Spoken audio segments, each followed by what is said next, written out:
so in this video I'm going to show you how to make a raised railway sleeper bed come border. Now it's worth saying these are extremely heavy, so if you can get help to lift them, do so. I've also got some tips to do it yourself if you can't get help. So let's crack on. So you want to start by planning your bed on paper, then you start by measuring and preparing for the cuts. I'm using a set square here to make sure my cuts are as straight as possible. So, slight issue with the guard.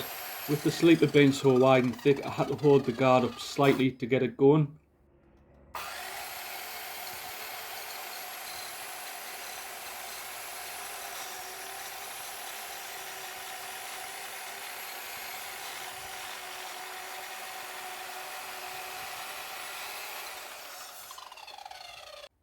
And as it couldn't cut all the way through, I had to turn it over and match the cut from the other side, trying to get one even cut.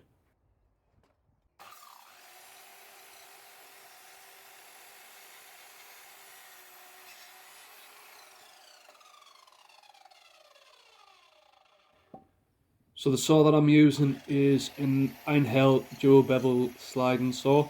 I'll also put a link below. It's a really good saw. It just wasn't quite big enough for the sleepers, but I've used this quite a lot and I haven't got any complaints whatsoever.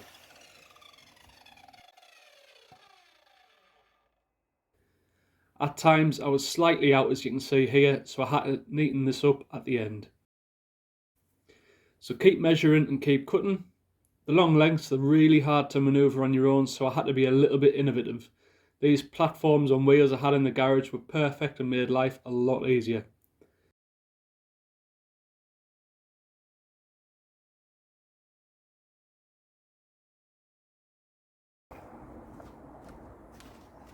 Right, okay, so what you want to do is prepare the ground, obviously, for where you're going to put the border or the raised bed. I've got some landscape fabric here that I'm going to put along the bottom. Now I've raised the ground level a little bit here because I want it to be a bit higher up. But wherever you're going to put it, you want to put this down first. That just obviously stops any weeds coming through but allows water to pass through it. On with moving them. So a wheelbarrow comes in really handy here. I could actually lift these myself as I managed to get them all in the van, but as I suffer sometimes with the bad back, I didn't want to risk anything. Right, okay, so fixing them together. So what we've got some wood screws and we've got some brackets and metal plates. So we've got a corner bracket and lots of metal connecting plates. Everything will be linked below, so you can find them and you can buy them. This is what I'm using, this is what I've used in the past, and they work. I've also got an impact drill. It's worth saying here that I chose to use fixings that will be hidden. You can get sleeper screws with a hexagonal head that can be quite decorative, so I'll put a load of links below so you can check them out. Also worth saying that people sometimes stagger the sleepers like this, and if my bed was 3 or more sleepers high, I'd probably use this method.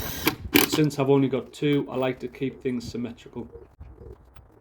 So I personally found it easier to secure the sides together, and then secure the bottom sleeper, and then secure the top sleeper.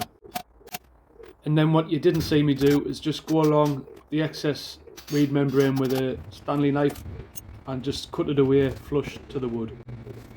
I haven't put it back on this bed and I'm happy enough for the soil to butt up against the fence, but my other sleeper that I made backs onto a slatted fence, so I've just ran some reed membrane along to stop the soil from filtering through the fence. You can also use wood too. At the end of the video I attached a few more plates and screws, but in reality once you've attached them they're so heavy they're not going to move. So would I do anything differently? Probably not. I do plan on softening the edges by growing flowers that will hang down, such as ivy and creeping phlox.